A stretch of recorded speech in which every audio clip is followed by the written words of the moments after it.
we conclude that all of the vorticity in length.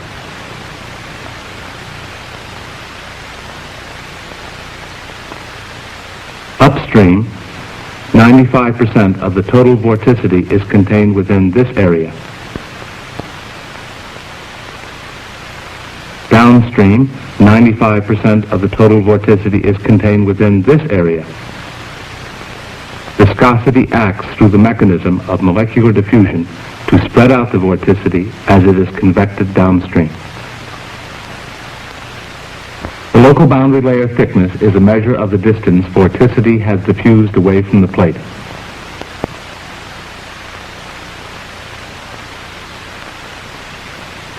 We can relate the factors controlling this growth process in the following simplified manner.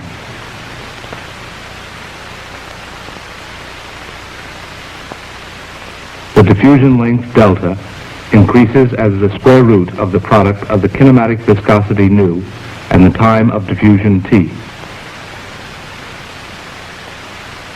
At a distance L from the leading edge, the diffusion time is proportional to L divided by the free stream velocity u0. We combine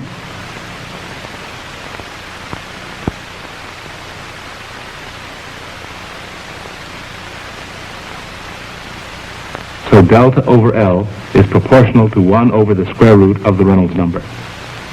This relationship is valid only at high Reynolds numbers when delta is small compared to L. Increasing the flow velocity will decrease the boundary layer thickness at any given station along the plate.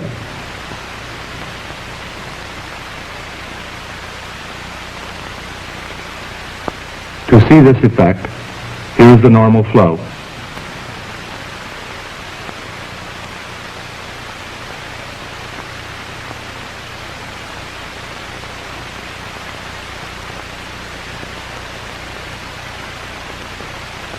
We will speed up the flow.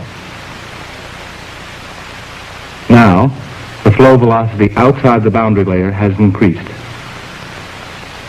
At any position along the plate, the boundary layer thickness is now less than before, because with a higher mainstream velocity, the boundary layer has had less time to grow.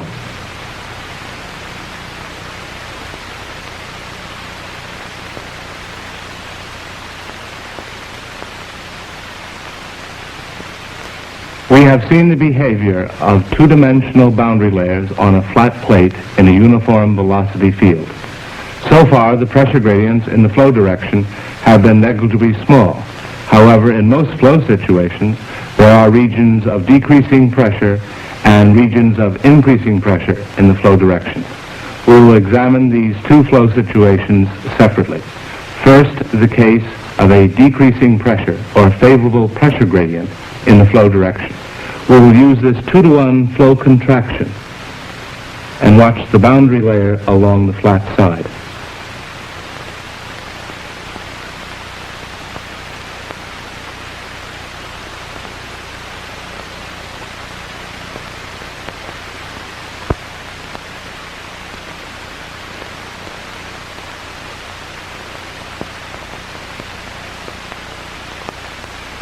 The upstream boundary layer is growing slowly as it enters the contraction.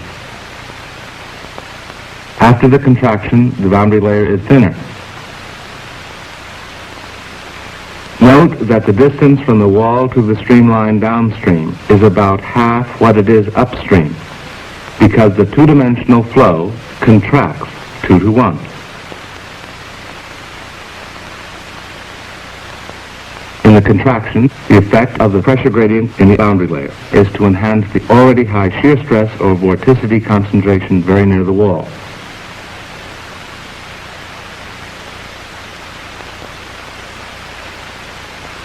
It is as though a new boundary layer were being generated within the old.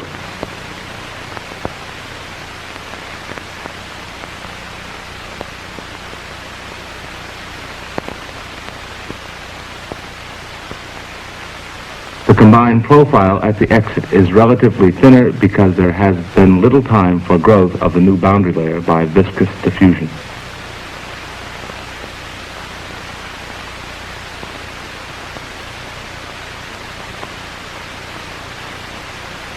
Using vorticity arguments, we can see that the vorticity added to the boundary layer by the contraction has had little time to diffuse.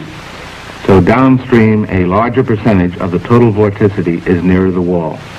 This results in a relatively thinner boundary layer and higher wall shear stress.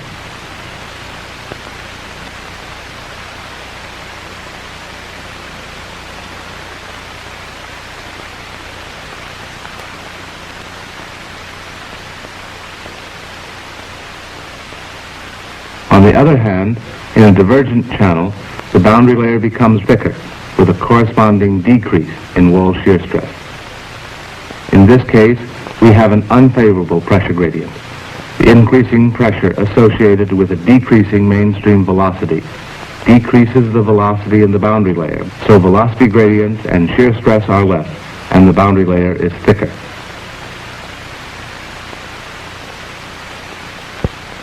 At a larger angle, the decrease in velocity is so great that somewhere along the wall, the velocity gradient normal to it becomes zero, accompanied by a local reversal of flow immediately downstream of the point. The fluid, which was in the upstream boundary layer, is no longer in contact with the wall and is separated from it by a region of reversed or recirculating flow. The boundary layer is said to have separated.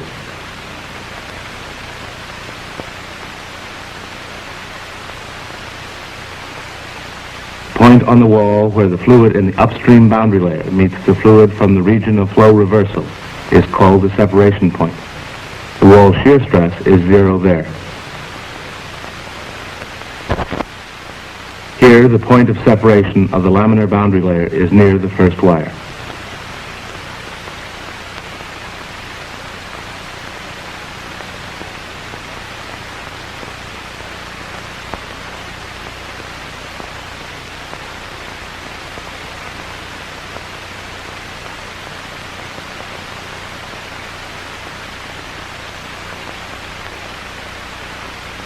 The boundary layers we have seen so far have all been laminar.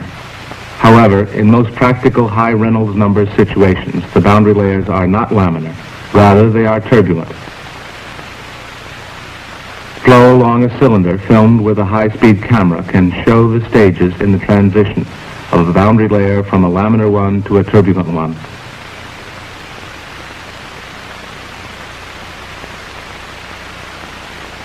A slight adverse pressure gradient causes transition to occur within the field of view.